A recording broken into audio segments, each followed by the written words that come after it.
You're listening to the Longer Haul Youth Ministry Podcast with Jody Livingston and Chris Trent, episode number 70. Pick me.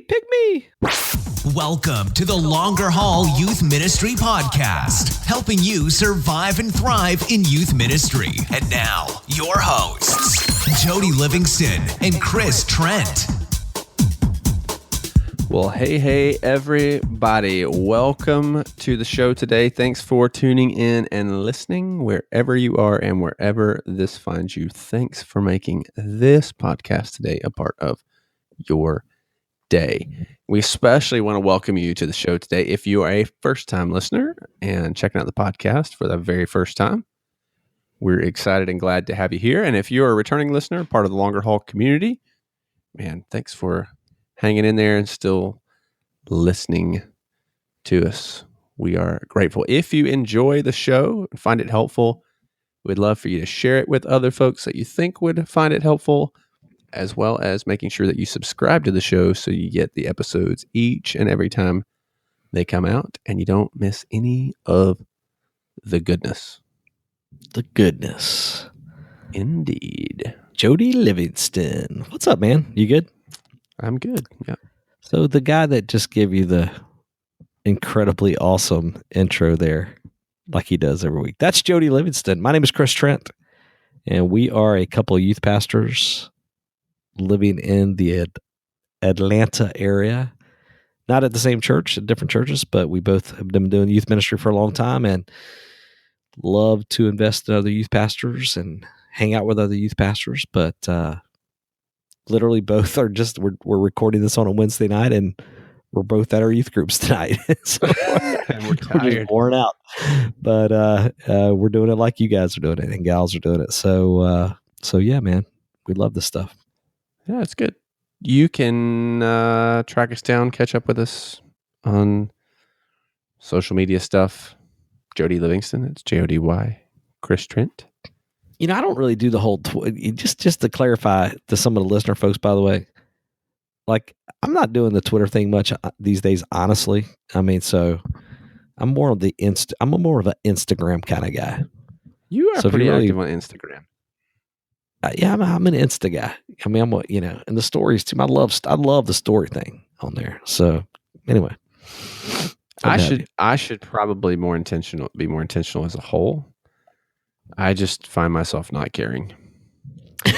But I think about it. Yeah. No, it's all good. Yeah, so check us out there. You can also find the Longer Haul over on the Facebook. And we're always glad when folks check us out over there. Yeah, including our Facebook group, man. We'd love to have you on that. It's good stuff. Super secret podcast group. Yeah, it's fun. So you can check out that over there. Also, the show notes page. All of the links and resources that we mentioned in this episode, you can find over on the show notes page, which is at thelongerhaul.com/episode 070. thelongerhaul.com/episode 070. And that's it. That's all of our housekeeping. That's it. We do want to thank our sponsor. Man, excited to have these guys sponsoring the show. It helps us out a ton just with covering the cost of the show and being able to continue to do it and provide it. And that is YM360. Great resource for you in youth ministry, whether you're looking for Bible study curriculum, devotional stuff, D-Now resources, youth leader development, which we're talking about youth volunteers today, and summer camp stuff. We've talked about that with you. You went to Generate. Yeah, man. Generate. It's amazing. It's a great camp. Great options, great resources for you. Man, I think this time of year, especially, a lot of folks start thinking curriculum, looking through some of that stuff. And one of the things I really love is they really have like a 6-year curriculum map that you can kind of grab a hold of. And I love that because a lot of student ministry curriculum it's short. It doesn't. We in the biz call that the scope and sequence there, Jody. Indeed. The scope and sequence. It's fantastic. So all of that's there. Some smaller stuff too. You don't have to jump into that, but great resources, regardless of what you're looking for and what your needs are there. So be sure to check them out, ym360.com. And because you're a listener of The Longer Haul and a part of this, you can use the promo code Longer Haul and save yourself 20% off your next order. I'll give you a little insight, a little personal insight about this team of folks there too. All of those folks, Jody, are working with teenagers also. Yeah. Like so the people that are there, like Andy Blanks, for instance, one of the co-founders there and one of the main curriculum writer, publisher guys there. I mean, he's hanging out with teenagers all the time, you know? And so I love that. I love when that's a core value of groups like that. So it's good. Yeah, I appreciate it very, very much. Very much. So be sure to check out those guys, ym360.com. Yeah, so important topic, relevant topic probably for sure this time of year. We are talking all about youth ministry volunteers. But not everything there is to know about youth ministry volunteers. So Jody named this podcast. So we decided to talk about volunteers, and Jody named it.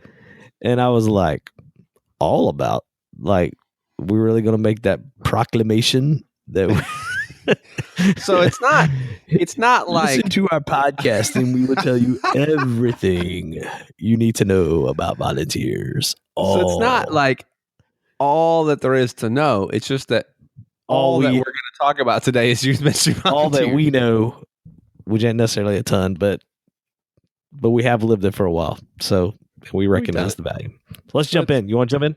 Yeah, here we go.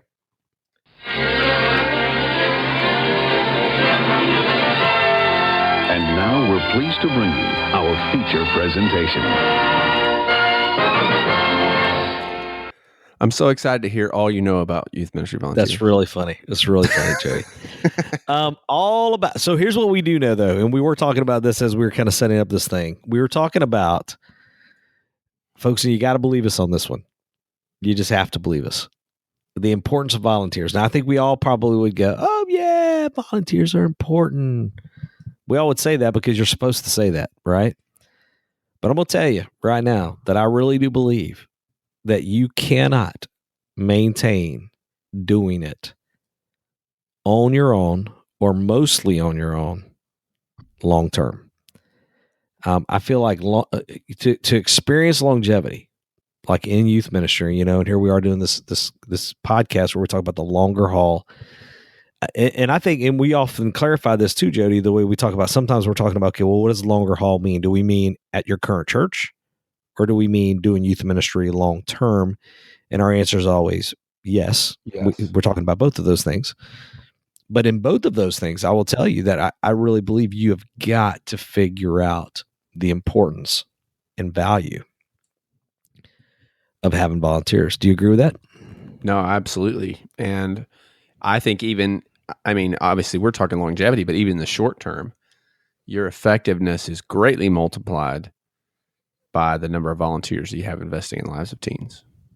So it's crucial. It's just a crucial element that you have to do. And it's not always easy either. Nope. That's the thing is we're not sitting here saying that, oh yeah, why don't, you know, I definitely not saying that it's automatically easy to get them or that everybody's in a situation where they can easily get them. But they're there. It takes work. You know, it takes work. It requires discipline. It requires learning how to get them. I mean, there's all kinds of layers. We're going to talk about some of that stuff as we jump into this thing. But it is important. And I think it just has to happen. I think you have to learn this. I think it's a tool that you have to have in your toolbox long term. I think when I think of youth pastors that I see who are being successful, right? And I'm doing air quotes, but no one can see that. Successful. Maybe I should say not successful. Maybe let me say effective. I did air quotes again, which I don't know why, because no one can see them. When I think of youth pastors who are being effective in their ministry and effective at really discipling and pouring into students, the the one thing they seem to all have in common is that they do a really good job with youth volunteers. And I mean, that's not an accident. Yeah, no, I agree with that. And I would say that this is not a scientific study. This is just an educated guess that the youth pastors that are struggling with 2 years in and out, 2 years in and out, 2 years in and out over and over again are probably youth pastors that are not good, either A, good or at getting volunteers, or B, taking the time to get them. You know what I'm saying? Yeah. And I'll tell you, and I have met some, again, all these years of doing this, I've met some youth pastors over the years that I think a little bit of it's tied to pride. I think there's a little bit of pride involved in it of, I can do this on my own. Or maybe a little bit of it kind of boosts their ego a little bit if they do it on their own. Oh man, these kids need me because nobody else will do it. Nobody else, And again, I just don't know if that's and I think some of the sustainable long term. I think in some contexts, this isn't always, but in some contexts, there is a pressure, I think, that some youth pastors feel to be the one doing everything. And maybe in some church contexts, even that's the expectation. But I think in most, it's self-inflicted. Yeah, and and you and I both have several things written down that we've learned over the years related to volunteers, and a lot of the reasons why we're talking about this is because we're here at the beginning of the year. A lot of people are dealing with that. If you're like me, I mean, you're literally filling holes right now, and you're getting school started back, and you're going, okay, who's going to go where? Do I have enough? Do I have enough people on Wednesday night? All that goes along with that. And it's funny. I think your air quote thing is striking me as well because I'm moving my hands like crazy right now. Like somebody see me. So in that, there's that like you're just dealing with that. I don't know, man. I think it's real. That's all I'm saying. Yeah. I kind of forgot what I was saying, to be honest with you. What was I saying? So you have some things written. I have some things written. That's what I was saying. Yeah. What do you have? So one of the things is what you were just saying. That's what I was about to say. Thank you. Dude, I'm so tired. Wednesday night, you wouldn't have believed. Tonight was nuts, Jody. I'm not going to lie. Like tonight was just certifiably crazy in my room in a good way. But I had hands down more sixth graders. It was all the brand new sixth graders in the room. And these kids have no fear. No fear. I love it. They're not walking in like deer in the headlights. They're walking in with like they own it, and they're the ones looking for the deer in the headlights. I mean, they got their like crosshairs out. I mean, it was nuts. Anyway, that said, one of the things I wrote down was don't buy into the lie that you're the one again, don't buy into the lie that you're the one who is paid, so you should do all the work. Yeah. And there is that mindset at times. It's like, well, I'm the paid holy man. That's what one of my leaders called me for a while. So therefore, you should be doing it all. And now don't get me wrong, it's work. And you do need to be doing your job. And you can't get volunteers to literally do everything where you're not doing anything, because it is a job and you do need to work, right? But it is not, it cannot, you can't fall into that trap of thinking you're the only. Now, to be fair, Joe, do you think some people that are listening, maybe their church treats them that way? Is it possible? Sure. Well, sure, of course, right? I've served in that environment. Yeah, I mean, there's bound to be some folks listening that they're like, well, it's not so much that I'm self-inflicting that, it's that other people say, well, you're the youth pastor, you should be the one doing all this stuff. And that's where you have to somehow figure out a way to create a culture and get some people around you that don't feel that way. Yeah. Yeah, and I think that's where, and I feel like we say this all the time about so many different subjects, but that's where longevity is your friend. Yeah. Because you're probably not going to be able to turn that culture in a year or two, maybe. It's going to take some time, and you've got to know that and be intentional about kind of seeing that through. And but you can. It's just you just got to know that, okay, it might be you for a while, but it won't have to be you forever. Yeah, man, it's good. You have some things written down? You have some things that you've learned over the years, some key to kind of takeaway point. Well, I suspect some of ours will match up here. We haven't read these to each other yet. Yeah, so I have, and this kind of goes even into what we're talking about right here. I wrote down cast vision clearly and consistently. And I think that's really important for a number of reasons for me. I think that directly ties into recruiting and getting new volunteers on board. I think it also helps build that culture we're talking about of why volunteers matter, why are they important, and the fact that you can't do it all. And even if you couldn't do it all well or effectively. And so you've got to be able to kind of cast a clear vision in that regard. And let me say this too, when I say cast vision, the vision you're casting to those leaders and to your student ministry, it can't be like, it has to fall in line or underneath the umbrella of the church as a whole. Like you can't have your own vision that doesn't line up with what the church as a whole is trying to accomplish. And so you've got to be able to convey what it is that the student ministry, how is it in your student ministry that you are seeking to accomplish what the church as a whole is seeking to do, if that makes sense. Yeah, Jody, I agree with you 100%. And I think the key to what you're saying to me is that I want to be able to talk with someone who's thinking about serving somewhere. And I want them to get the impression from me that I am being very intentional and I have a plan that I'm implementing and that I've got my act together and that we're headed somewhere. Yeah. Like we're going somewhere. There's some intentionality behind what we're doing. We ain't just getting together eating pizza on Friday nights. Right. But there's way more to us than that, way more to that. And tied to that, Jody, I mean, part of what, and I've said this before in different little breakout things I've done over the years, I kind of want them to think that the best place to serve in the church, hands down, is youth ministry. Well, because it is. And that's part of that vision. Well, I believe that, but I want kind of unapologetically, and it's not a competition, and you got to still support the other groups and all that. But that said, I want to create a culture because it's so clear that what we're headed, what we're doing, what we're about is that people are like, dude, I want to be on board with that. Yeah.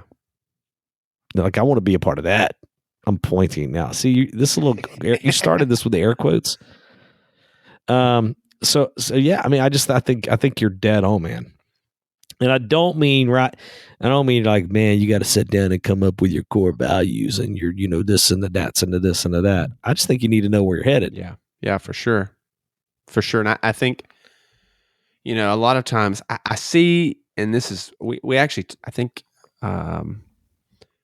episode 6, I believe it was. I don't have it in front of me pulled up, but Nate Turner came on and we talked about how do you craft vision for your ministry. And great episode. I mean, Nate, he's the man when it comes to that stuff. And so when we talk about this, there's a difference between vision and mission. We all have the same mission. Vision is kind of what we're looking at and how we're accomplishing that. But I agree. When I'm saying cast vision, I don't care if you have it on your wall or your letterhead or your website. That's not what I'm talking about. But you need to be able to convey to people, and you need to be able to do this consistently. And it should be done consistently, not just when you're recruiting or when you're dealing with volunteers, but what is it that you are seeking to accomplish what the Lord did? Yeah. And what are you all about? What's your youth ministry all about? That's right. Why do you need me as a volunteer? Yeah. What will my role be? Man, I just need some adults hanging out. Yeah, I need more than that. you know, like I need to know exactly what my opportunity is going to be, you know? So yeah, it's good. Yeah, it's great.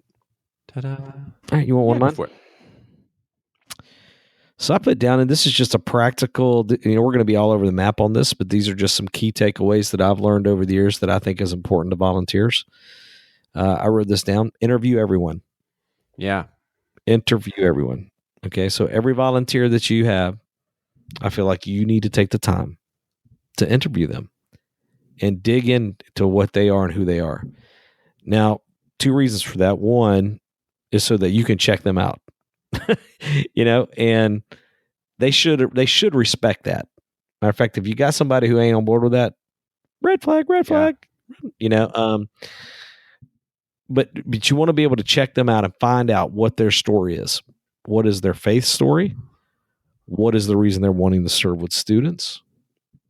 It helps you weed out in that moment, oh, this is a person that really has seen what we're doing and they want to pour their lives into kids. Or this is a helicopter parent who literally wants to just be in the room because they don't trust their kid and they want to watch them and they could care less about any other kid. You got to be able to figure those things out. And that's one reason why you have to. Now, the second thing, though, is it's important that you give them the courtesy, and going back to what you just said, to lay out the vision and expectation. Yeah.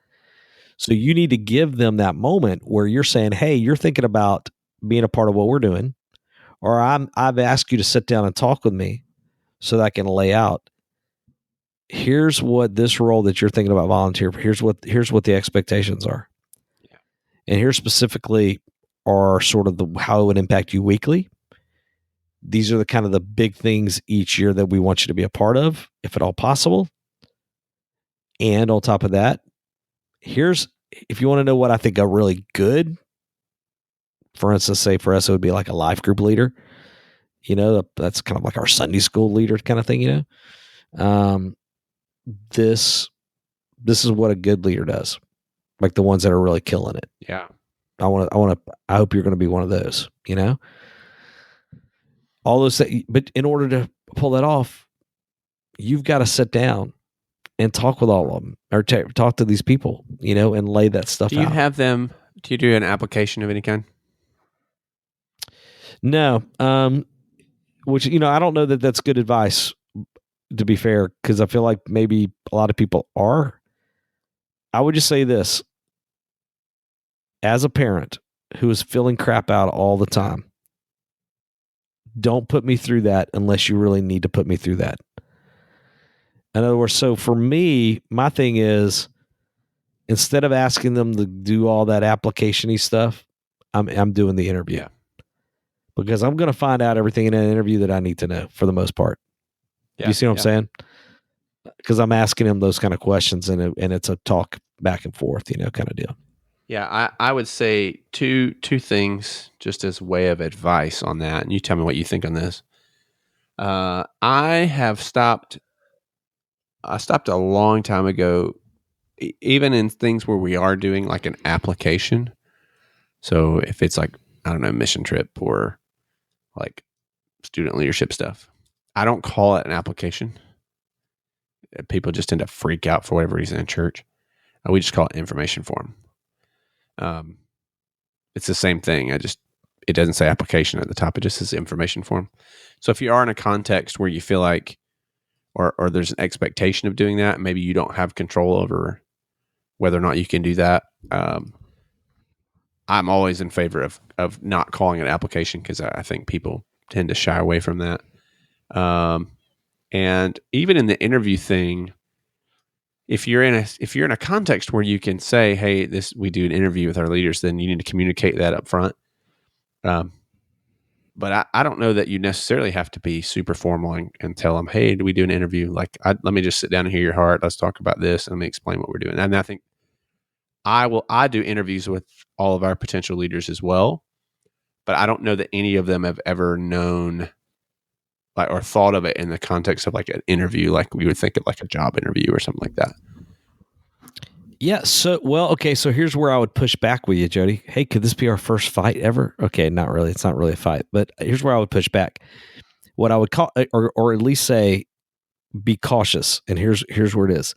if you're in a setting where you're having a hard time saying no to that person you know is nuts that's wanting to volunteer for you, or you're in a situation where you have a hard time answering this question, how do you let somebody go?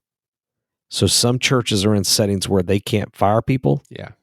like meaning they can't let volunteers go because it would just be unheard of in the church or whatever, or that they would never say no to a volunteer because you just kind of have to say yes to everybody. So here's the only thing I'm saying. And we're probably dealing with semantics here on these words. And I don't necessarily call it an interview on my end, but what I am careful to say is I'm careful to never use words like, oh, hey, now that you're a volunteer for me, I want to sit down and have a conversation with you.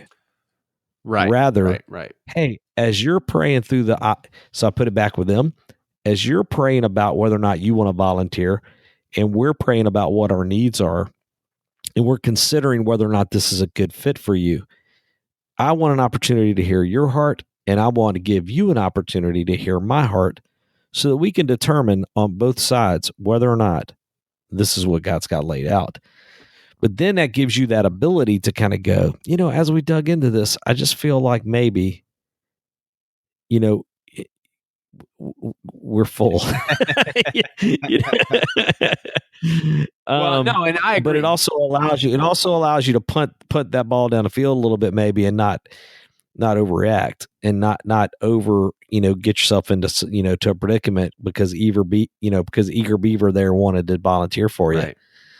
No, and that's exact. I mean, that's I guess maybe if I'm not being clear, like that's exactly what I'm describing doing, rather than saying, "Oh, well, we have to do an interview first and see if you pass the interview." Yeah, like that. You don't know. You don't want to make it so formal. It doesn't sound. It's yeah. Because make it personal. The conversation you're talking about right there, but keep it real. Keep it real, man. I had that conversation this summer. There was a potential volunteer. Somebody was interested in volunteering in student ministry, and so we sat down and talked through it, and I went through expectations and talking through vision, and this person was fairly familiar with that, and in the end of it, they didn't have volunteering. I had to tell them, I just don't feel like this is really where you're wanting to be right now, and so had I not sat down with them and done that, then, well, we wouldn't have known. So yeah, no doubt. It was helpful. All right, what else you got? Okay, so this probably sounds dumb, but I have recruit well. And what I mean by that is you may be in a situation where you're stepping into a ministry and there's already volunteers in place. So you just kind of have what you have, and maybe they're great, maybe they're not. But you have to make sure then, regardless, that the new leaders that come in, that you're recruiting them well. And I think that goes back to that idea of vision, where you're recruiting on vision. And so I've talked about this before, and I've written about this on the blog and stuff, and in some of the core stuff I've done in the past. But there's a difference in recruiting on vision and recruiting on need. And I feel like most of the time when I hear or see youth ministry, children's ministry recruiting, it's almost always from a perspective of need, in the sense of like, man, we really need somebody to come in and work with our 7th grade boys. Or we really need, and sometimes it even goes a step further and it turns into like guilt. Like, if we don't get a leader for our, 9th grade girls, then we're just going to have to, we're not going to be able to meet, and they're going to not be able to. And it's like, well, now you're guilting people into that. And you're going to end up with people who are content to come in and fill a hole, but aren't really bought into what you're doing. And so when you're casting that vision, recruiting on vision, and being really intentional up front and recruiting well, you're more likely to get leaders who are bought into what you're doing and more importantly, perhaps leaders who will stay, so that you're not turning around in a few months or the next year and having to refill that hole. And so I describe it a lot of times like recruiting on vision is like raising the sail of the boat you're in that helps propel you forward, right? Where recruiting on need is like filling a hole in the boat so the boat doesn't sink. You're just trying to keep it afloat.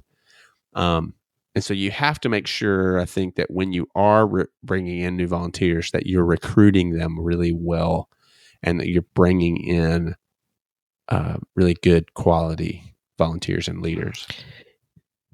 Yeah, Jody. So what I would say to that is like you recruiting on vision. If you're doing that, that means you understand that you're recruiting year round. Yes. Yeah. That you're constantly building relationships with other adults, other parents, people, and always willing to share great stories of youth ministry with the hopes that it might lead to planting a seed in them that would cause them to want to be a part of what you do. Yeah. Like that's that vision part. You're just sharing that kind of year round. If you're recruiting on need, typically that's happening the 2 weeks prior to you starting. Sure. Whatever event that is. And you're just trying to fill that hole because you ain't got somebody. I mean, you're short a guy leader to teach seventh grade guys, and you got to find somebody. And you're sending out emails, you're spreading the word, and it's finally somebody, they don't feel like nobody else is going to do it. So, okay, I'll do it, and it's like, and look, you're going to have moments whatever. where you have to do that. You do. And sometimes God's going to use that and it's going to turn out amazing, but sometimes it's going to turn out terrible. I mean, it's going to go both ways. You can't depend on yeah, man, I'm with you, man. An announcement in the bulletin and begging from the pulpit. Like that will get you every wacko, like that is a horrible approach to recruiting. Yeah. I just think for me, man, it's always been, I've used this as an example before, man, playing on the men's softball team. I ended up recruiting 3 of those guys, because I built relationship with them and they wanted to serve on my team. You know what I'm saying? Like, so it's that you just got to be willing to get yourself out there and maybe be willing to sit at a table with adults instead of kids every once in a while, just to get to know some parents. Well, it's no different. I mean, this is a really, maybe this is a cheesy example, but I mean, when you think of like college athletics, I mean, they're not just recruiting before the season starts, or before signing day. I mean, that's a year-round deal. And it's always happening. That's what builds a strong team and what just got to be part of it. Has to be part of who you are. Yep, I'm with you. Let's talk training for a minute. We probably could go 1,000 different directions on this, but I think just remember training's important. Yeah, I wrote train intentionally. You could look down. It could look 1,000 different ways, right? Probably, but here's what I'll tell you. Whatever schedule you're going to keep there as far as training, whether you train just once a year at the beginning before everything starts, a couple times a year, a weekly meeting, a monthly meeting, I don't know, whatever it is, here's what I would say. Be prepared and never, ever waste their time. When it comes to volunteers, man, you have to maintain that. It took me a while. I made some terrible mistakes early on in my first youth ministry gig by just kind of wasting their time. Hey, let's just get together and chat.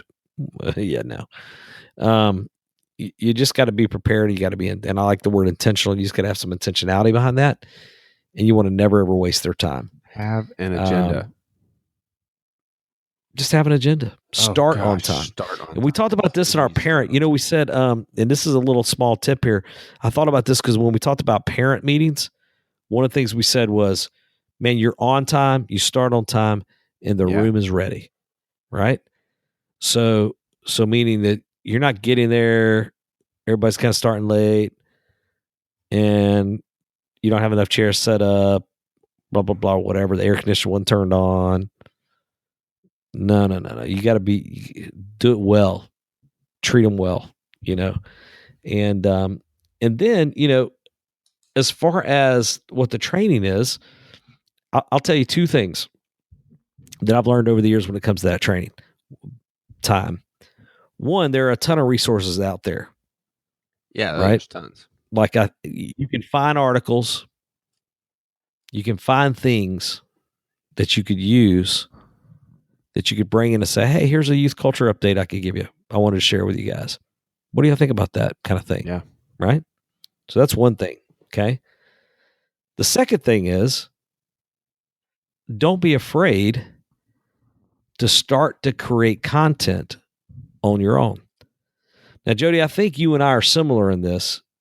How are we doing what we do now? In terms of the podcast, the opportunities that we're getting to train at different settings. Me having written books and in the process of currently writing a book about volunteers. That said, well, how do you get that? Well, honestly, I feel like I'm giving away my secret here, but literally I just said, okay, what are 5 things, blah, blah, blah, whatever, whatever the topic is. And you just start creating content. So if you happen to be in a setting where you're like, hey, what are 5 ways to get your kids to pay more attention, to pay better attention on Sunday mornings during Sunday school? Well, number 1, eliminate distractions in the room. Number 2, be sure they're not on their, maybe get a cell phone basket, put all their cell phones in it. Number 3, make sure you're asking good questions. Number 4, and you create that content. And dude, I'm not kidding you, man. Jody, and I know your secret too, but all you and I do is that. That's literally all we do is you just go, okay, and then, but you got to work at it, and it's based on things you've read, and sometimes, all that plays into that, and you bring in other things that support that, so you don't just give only your opinion. Right. I think a lot of times you don't realize how much prepare. You know, you don't know. You just kind of. I think there was a point where, and I don't remember when this was, or if it was like a great epiphany, but I just realized, man, I know more than I think in terms of a lot of these basic things that I'm seeing my leaders struggle with, my volunteers. And listen, let me chase a little rabbit there. What you just said for a second, we need to be careful assuming that all of these leaders intuitively know the things we think they know. For sure. Man, I'm struggling with these guys. They won't ever shut up. Intuitively, you were like, well, you need to do this, this, and this. But they may not be intuitively know. I mean, they may not know that. So you got to be willing to have some of those conversations and go, hey, let me give you some tips. Yeah, and you can, if you're unsure, I would say this too. If you're unsure of what to train on, ask your leaders. Where are some areas that you feel like you need help? Where do you feel like you're doing well? Sure. We have our volunteers kind of self-evaluate at the end of every year. We give them a little survey, and so that helps a lot. That drives a lot of what we do in our training. And this, it gets a little tricky. I don't know. Maybe you could speak to this too. I would love to hear your thoughts on this. We've never actually talked about this. It gets a little more difficult, I think, to train your volunteers down the road because a lot of them have been with you for a very long time, and they've just been serving in student. Not that they've figured it all out, but you kind of well, we've covered this. I mean, you know. Yeah, well, and Jody, here, I think part of what I would say to that is get over the idea that you're ever going to have 100% attendance at your meetings. And give the people that need it or want it, give them that, and then allow other people to benefit of I think whatever, in that case, what I would say is you can use that as opportunities for some of your more seasoned volunteers to pour in, invest, and mentor some of your newer and younger volunteers as well. But you've got to, sometimes it's just as simple as asking. And if you feel like you can't do it, or for whatever reason you can't find resources to help, which I find hard to believe, you can always ask and bring somebody else in. I mean, that's there's people around you, other church in your area. Yeah. But I will say, I will say this though, dude, don't waste your older or your more seasoned volunteers. Don't waste their time by making them sit through something that Right. they shouldn't have to sit through. And the practical implication of that for me is, so I have a new leader training every year for the beginning of the year. And then we have a all leader training where the new ones come to both the new and the all. Right. And so with the new one is, how do you take and deal with the roll sheets, and how do you deal with visitors, and how you deal with this and how you deal with that? I'm not going to put all my old leaders through that. They already know all that stuff. I'm not going to make them sit through 30 minutes of that stuff. And it may be if you're in a situation where you have like 3 or 4 volunteers, it may be just as simple of like, hey, let's go to lunch and I'll walk through how to do this. It doesn't have to be a formal thing, or hey, why don't you come over to the house and hang out? Cool. So I think how you train is going to look differently in a billion different contexts. The important thing is that you are training and equipping, and you're doing so intentionally. Yeah, totally. I want to make sure we have time. So one of the great things we did was we threw questions out on our Longer Haul Youth Ministry podcast group. I want to make sure we get to those. We're pretty deep into this thing. Did you have any more, or do we want to jump in those? No, I don't. I mean, I just things we've already talked about, communicating well. I have a handbook that I give our leaders, and that we put together. It's a pretty massive handbook, actually. It's like 60 or 70 pages long, but in it, a lot of the things you're talking about are in there. Like, so how do you take roll? How do you make a contact? Like we make no assumptions that you know anything. And then some like, here's some facts and trends about the students. Here's this generation of students, and here's what students really need from a leader. And here's, and so as I'm recruiting, even, I'm giving that to them. And I also, within that also is a breakdown of like, here's what it's expected of you time wise.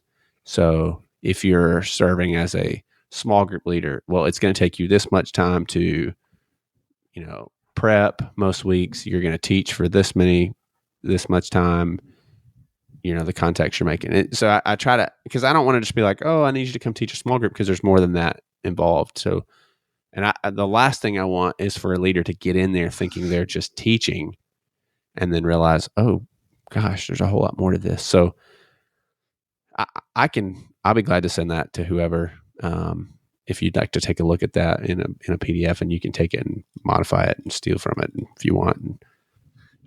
Cool. But, yeah. Well, we threw up on the Longer Haul Youth Ministry podcast group the question, just saying, hey, does anybody want to threw up? Yeah. Anything for you like us to consider? We got quite a few responses, man. So you need to join the podcast group if you're not on there.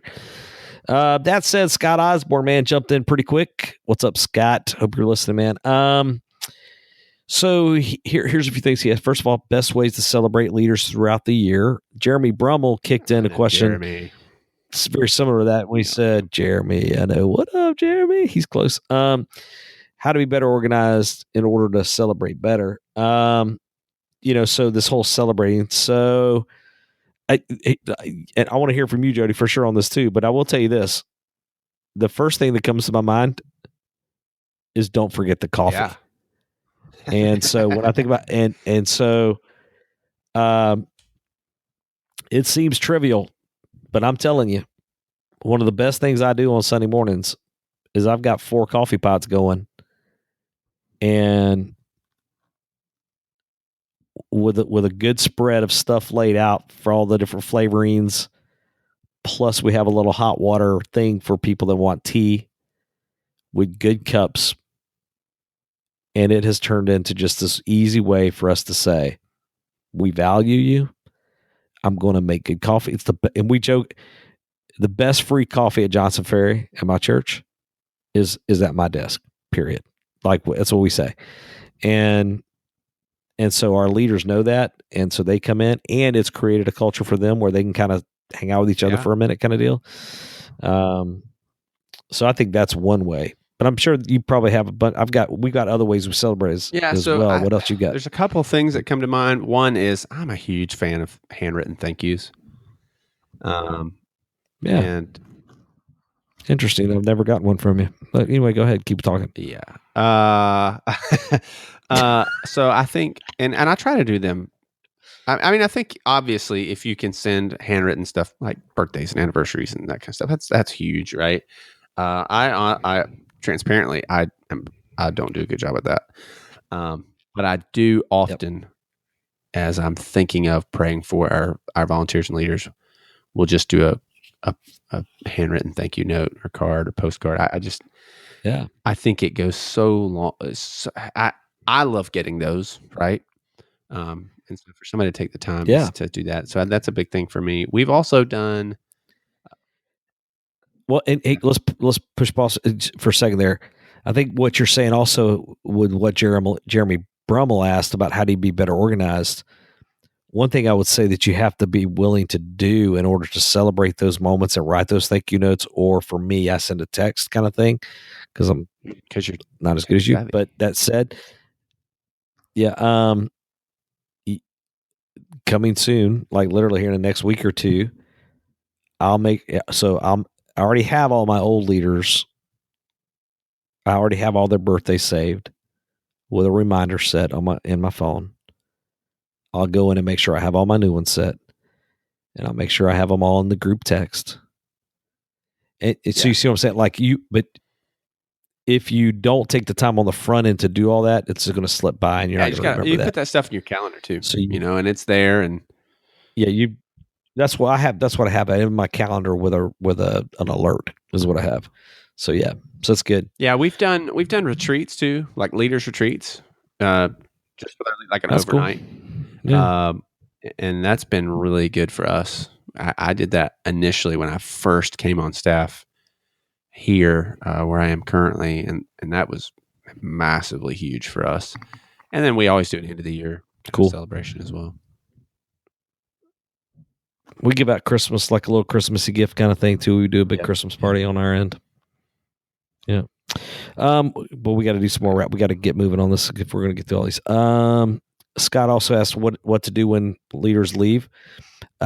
I would just say this. I would say give them my blessings. And I often have to kind of clarify that with folks. Like I have to go, when they say, I'm thinking about not teaching next year.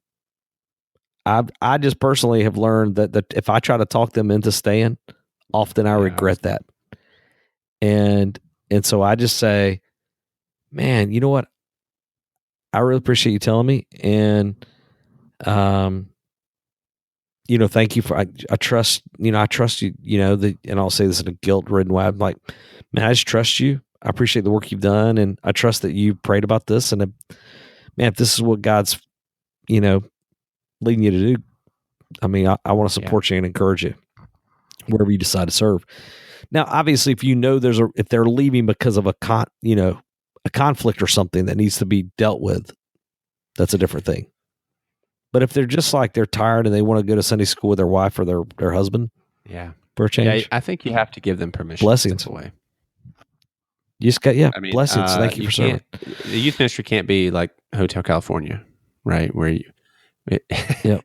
Oh, wait, I know we're trying to run through these, but I made a comment about something the other day to one of our middle school girls about Hotel California. It's like, once you get in, you can't ever leave. And she was like, well, remind me never to go there. I thought she didn't have any idea it was a song. Yeah, no doubt. Delegating to volunteer leaders.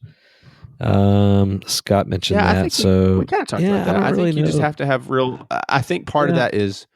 So here's vision, expectation. What's the plan? Gotta make a list. All that's important. Essentials versus non-essentials. What are things that only you can do? That you have to be the one doing it, and then everything else, and then start to pass off some of those other smaller things that you're spending a whole lot of time doing that is keeping you from doing those essential things well. And even your strongest, most professional volunteer people that you have that have normal careers where they're leaders, maybe they're presidents of things or CEOs of things or doctors or lawyers or own their own companies, whatever. Most of those people are good leaders because they also know how to be led. And they want you to tell them, like, hey, this would be helpful if you helped me put all these balls in the closet. Whatever that might be. Shout out to Bradley Cruz, man. What's up, Bradley, for seconding all those? Didn't want to not say your name. Matt McClay, how do you train your youth leaders to be spiritually involved in the lives of their students? What are some good ways breaking down the youth group under spheres of care for each leader? How do you resource your leaders? So we've talked about the resourcing our leaders a little bit with some of that training stuff there. How do you train your leaders to be spiritually involved, Jody? I mean, part of that is just, I think, just the nature of, number one, the type of curriculum and lessons that I'm providing. But I think also for me, the kind of things we're talking about in our training I think moments. you've got to. I think they've got to see the importance of it. First of all, that you're not here just to teach. Well, I will tell you part of my that interview process that I talked about. One of the things I say is I'm like, look, I don't need a babysitter. Yeah. We don't need babysitters. We need people that are going to pour their lives into kids and help them lead them spiritually and help disciple them. And so you have to cast that vision. But yeah, 100%. That's a good question, and I think that's a. I think you end up with a lot of people who want to come and babysit or who just want to come teach. And I think that's because you're not clearly, that goes back to that vision and expectations thing. So I think, and then equipping, like, what does that look like? How do I do that? How do I make contact with students? How do I get involved in their life? Like, what does that look like? Because it's intimidating for adults who haven't served with teens or haven't really been around involved teens. That's really intimidating. And so kind of giving some guidance and training on that's helpful. Yeah. Josh Matthias. Yeah, maybe cool Matthias. What's up, Josh? Sorry for butchering your name. Jody's fault. How do you ask leaders to step down? I saw the other day when I saw him post that, I almost put a gif of Trump saying you're fired. Text that to the leaders. So, dude, all I'll say, man, is it ain't easy. Lots of prayer, pastor support. Yeah. I think you do it as graciously. Church support, key leadership support. You do it as graciously as you can and as encouraging as you can. And it's a process, right? Just not automatically. Obviously, if they did something immoral, but like if they're just not getting the job done, wait, maybe look for a more natural transition. And it may be as simple as just helping them find a place where they really do fit better. And that's not saying, oh, you really suck as a youth leader, you should go serve in the children's ministry. But maybe they're just suited for a better place to serve in the church, and it's just a matter of helping them get in the right seat. Josh, to be fair, we're doing a little bit of a flyby on that. That's a really deep question, and since we're running kind of out of time here, we probably aren't going to do a deep dive into it. If you do need a little help with it, text or email one of us or Facebook. Yeah, just reach out in the group, the Facebook group. Josh, I've got a whole bunch of stuff on that actually. That and I'd be willing to jump in with anybody anytime to kind of dig deeper on that kind of stuff if anybody needs a sounding board. So Lee Decker, he's one of my volunteers, but actually my man Lee is about to get his first youth minister gig, bro. Like he's probably about to be hired as a part-time youth pastor at this church. It's amazing. But that said, Lee, the answer to your question because I interviewed you, bro. So stop wasting my time. Okay. So I'm just kidding. We talked about the interview and I'm just messing with him. Trent Nolan. Are you still are you looking at the page, by the way? Still? Okay. How to get volunteers when your church doesn't have a volunteer culture. Interesting. How to build a volunteer leadership structure from nothing to really well. I would start with your parents. Because they are the most invested. And it could be, and here's where I would start. And this is how I've done it, because I had to do this. it was as simple as, hey, I need. I think it starts with providing on ramps, and what I mean by that is maybe you need people to help drive to something, or you need somebody to provide snack for something, or it's very.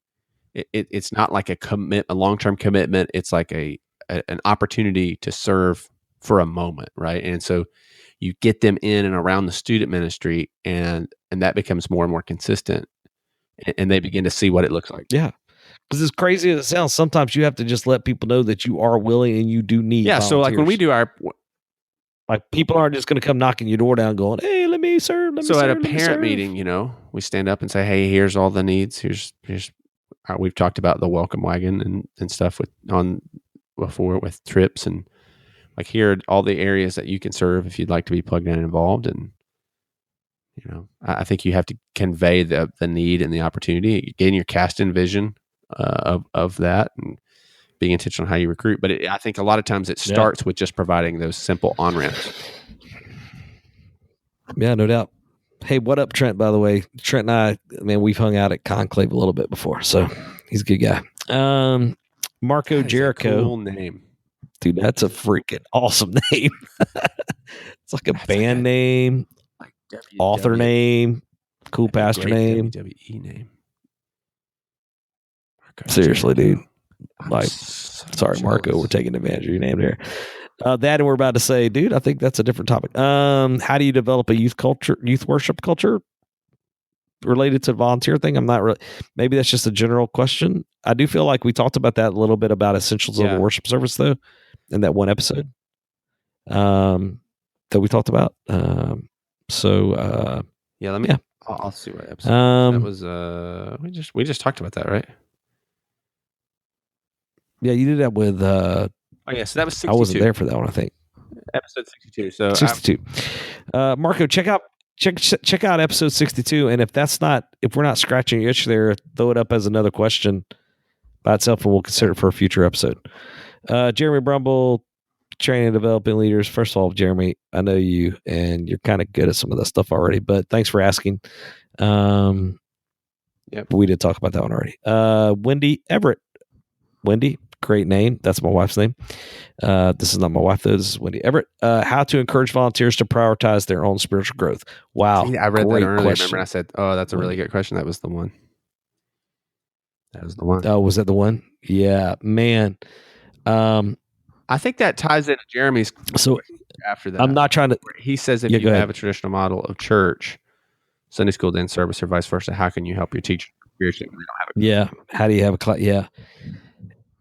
So that's a real heartbeat of mine too, Wendy and Jeremy both. And I'm not trying to author book drop on you on this thing, but so I'm writing this book called What a Teenager Needs from a Youth Worker, and it's going to be out here hopefully at some point soon. But that said, one of the things I dig into there is, man, one of the main things they need is they need someone who has an authentic walk with Christ. And it's so easy for us as youth workers, youth pastors, youth ministers, youth volunteers. It's so easy at times to get wrapped up in all the doing and the serving and sort of feel like, oh, well, I'm doing all this stuff. So obviously I've got my act together and I'm doing great. But it's important to remember, oh no, maybe not. So I would just say encouraging them that, but also part of that may be in those training opportunities. Maybe it's not always, hey, here's a youth culture update, but rather, hey, let's start with a quick Devo for a second here and have a little moment there and just keep that real. I think it's important too to check in with your leaders on that. Like, hey, how are you doing? And have conversations, right? Real honest conversations. Real conversations. Not make those broad assumptions too. Like, I think a lot of times, no doubt, we don't ask, and sometimes it's just we don't think about it. We're so busy doing other things, and it may be that, like, I know a youth pastor that we're friends with, Terry Huey. In their context, they have a traditional model, like Jeremy's talking about, that Sunday school and worship thing, and they have a small group that meets outside of that model, made up just of their youth leaders. And so for them, That's cool. that Yeah. works really well. That may not work in every context, but they're able to pull that off Cool. really well. Cool. That's a great question. Good question. Good job. Danny Myers. What's up, Danny? How to recruit volunteers when you grow fast. His group has grown from 40 to 70 over the summer. That's awesome. Hey man, awesome. That's cool. Due to a lot of factors, but we really haven't added any volunteers. Yeah, that could be a problem. I think one, what comes to my mind, and we're just kind of rapid fire and thinking through this, kind of shooting from the hip, but I think one, to celebrate that out loud with people and tell that story. Right. So get the word out that we've experienced this. And then I think specifically target some people, maybe one from the kids that you've grown, target some of those parents. Take a moment to really evaluate what your need actually is. Yeah. I was going to say, I think and look for somebody to fill those specific I think you have to identify roles. where the needs are. You can't just go out and just get a bunch of volunteers. Yeah. I think if you can identify the specific roles you need, then you're much more equipped to recruit volunteers to fill those roles versus we desperately need people to work with our youth ministry. No one knows what they're getting into, so no one's going to agree to that. And so I would start again. I think like what we said, cast a clear vision, celebrate those things. Start with parents, provide some on-ramps. Yeah, and I'll say this. So and this may be a really immediate solution for you, Danny, and other folks may be dealing with this. And I just had to deal with this past Sunday, so I'm super short-handed right now, and I lost a volunteer for a person who runs sound and tech for us. And I needed somebody for this past Sunday. I needed a volunteer for this. But I didn't recruit trying to solve the need permanently. I recruited purposefully, temporarily. So here's what I mean. I called somebody and said, "Hey man, I'm not asking for you to do this all the time, but I need you this Sunday. Can you step up this Sunday?" Because I knew this person couldn't do it long term. Yeah. Right. And so they were able to step in, help me keep my head above water and survive. And then it gives me time to just kind of breathe. You know what I'm saying? So maybe recruiting a couple people temporarily, would be an option there. I think you just have to really aggressively look at where the needs are and start asking people. People aren't just going to flock to you. You can say we really need people to do this, and this, but everybody wants to be personally asked.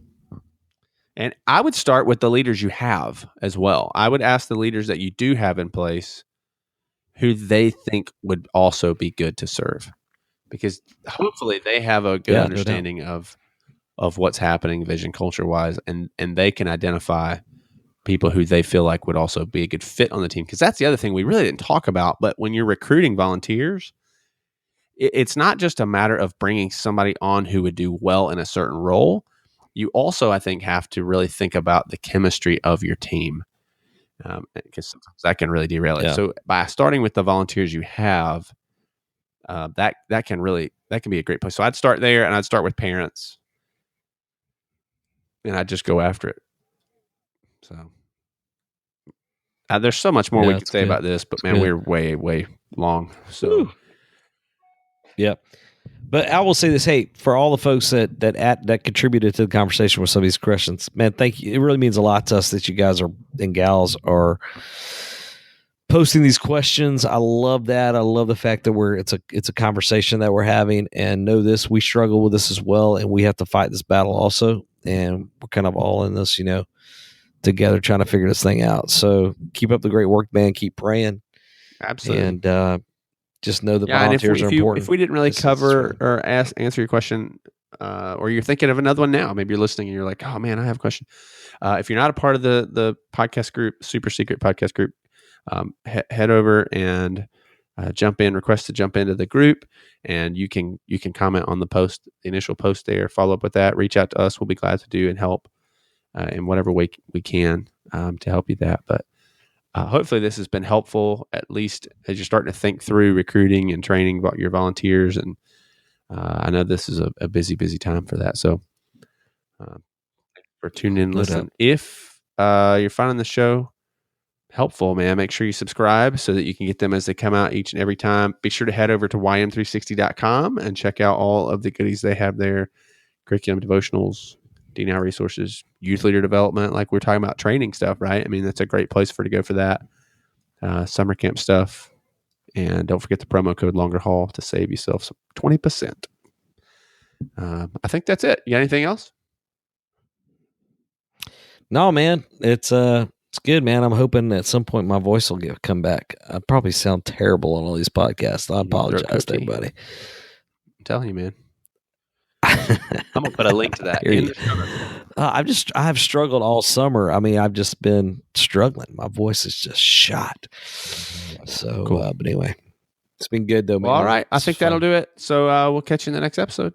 Till then, stay at it. We'll be there. All right. Oh, we did find out today that we're going to have somebody really awesome soon. We'll tell you about it later. That's a little tease. All right. See you in the next episode. Thanks for listening to the Longer Haul Youth Ministry Podcast at www.thelongerhaul.com.